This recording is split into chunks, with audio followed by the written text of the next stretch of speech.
What's going on is Anton from antondaniels.com. I appreciate you guys for continuing to rock with me.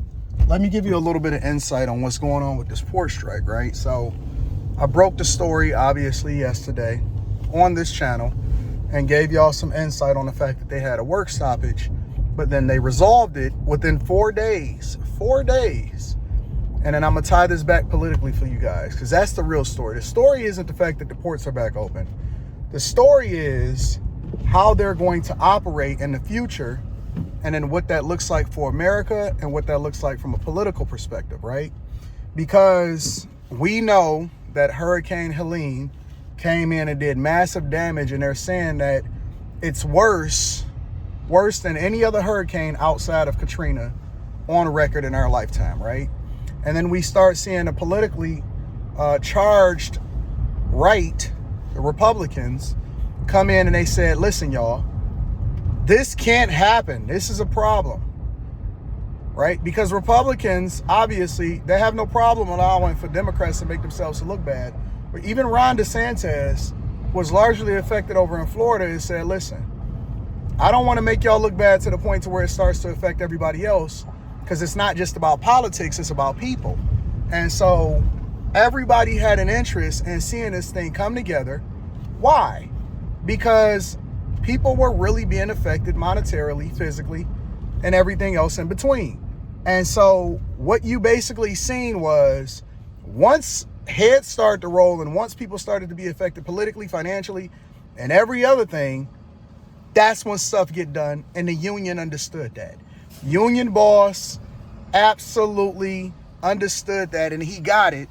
And that's why it was the perfect storm for the union to strike at the time that it struck, because it was like everything started to happen negatively at once. And once that hurricane hit, and I don't think that they timed it like that, but it's just the way that it happened. Once that hurricane hit, it was over. That deal was going to get done fast as hell. And so you got a political year, right? You got a year in which it's a big national election. So the Biden administration and Kamala Harris, they have a vested interest in getting it done. You got the hurricane, and then you got the people, because once the people started to get aggravated, and once the people started to say, hey, listen, y'all getting greedy, we digging into this guy's finances, he make over $900,000 a year, he got a yacht, he got a boat, and he got all of this stuff, which I'm not sure if that really affected their decision to get a deal done. But the deal still isn't done. That's the thing that people don't understand. The deal is temporarily done. Similarly to how you see the federal government, they start to extend the contract and they say, listen, we'll temporarily fund the government, but we don't have a budget deal done. And we don't agree with what's happening on A, B, and C's front, right? Wonder what they got going on this weekend, because they got all of these streets starting to be blocked off. Maybe the president is coming through. Anyways, the only time I see the streets blocked off is if it's a big festival that I haven't heard of, or the president or somebody is coming through to because, you know, Michigan is a swing state, right? But neither here nor there. Let me get back to it, right? So you got this trifecta of a storm that's coming through, and the people are starting to get upset. Now, obviously, that is one of the main issues that can start to swing an election.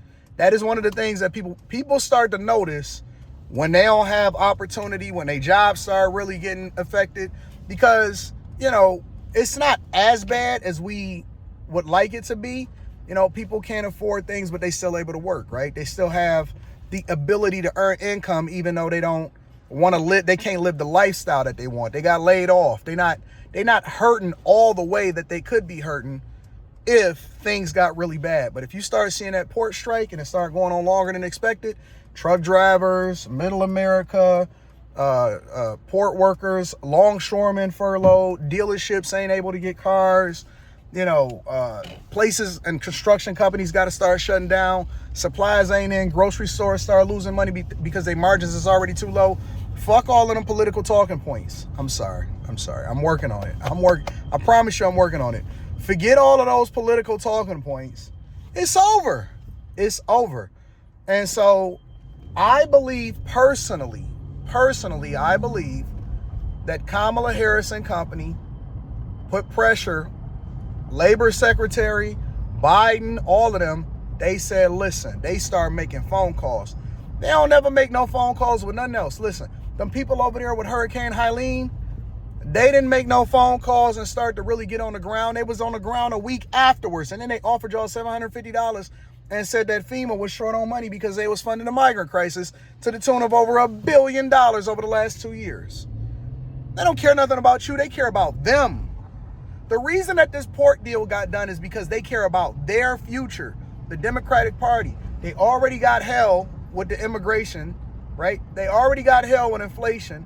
They already got hell with with you can't not being able to afford a home and shit like that.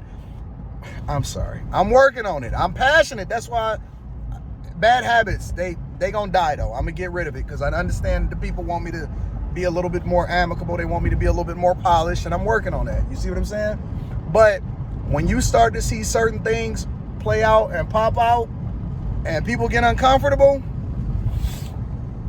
they gonna save themselves. And you may be saved in the process. So I don't want y'all to think that they getting this deal done because they care about you. They got that deal done because they care about them. They got that deal done, and it's only temporary. That's how you know they care about them. See, listen, the main sticking point, and I've been telling y'all this, and we're going to go over it on the Millionaire Morning Show. Make sure y'all tap in this morning. We're going to get that popping in less than an hour, and because I'm on my way to the studio right now. And make sure y'all tap into the Patreon. The best day to tap into the Patreon is the beginning of the month. And then get your tickets, come and kick it with me in person. The main sticking point is automation. The union doesn't want lower union dues coming in and for their people to be affected by automation. And so what that does is it hurts everybody. People start to get laid off. They have natural attrition, meaning that people normally, when they would replace and rehire for a different position, if something happens or whatever, or somebody retires, they don't replace that position. None of that takes place, which means that it lowers the roles of the union and all of that. And so what you see with automation is that jobs start to lose. Right now, people are okay with, working in jobs, but when they start to affect their own money and they start to figure out how much you make, they stop caring. Look, we're not an America first country anymore. People don't care about buying American. They don't care about American jobs. The only thing that they want is to get what they want when they want it. And if they not making as much as you, then you going under the bus. And it's you bragging, you extra. I can't believe that y'all complaining. Y'all make $200,000-$300,000 a year. Look, when people are getting their cars repossessed and all of that, they don't want to hear that. They don't care about your bargaining. They okay with automation because they want cheaper products.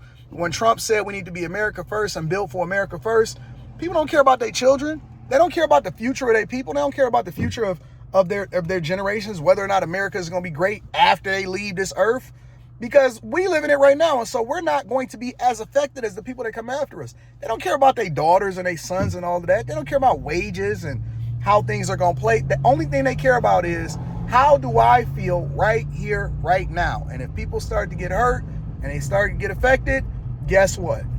You catching hell as a result of it. Make sure y'all tap into the Patreon. Link is in the description. We're running it up this weekend with Block Club, and we're going to go into everything real estate. I'm going to show y'all and break down and show you the receipts of everything as far as what it took for me to build a house from scratch. My first time building a house from scratch. I'm heavily involved in real estate, but it's my first time building a house from scratch, right? So, again, I love y'all. I appreciate y'all. Stay focused. Stay prayed up. And don't be interdependent on the government in order for you to be able to survive. I love you. I'm going to see y'all on the Millionaire Morning Show. Peace.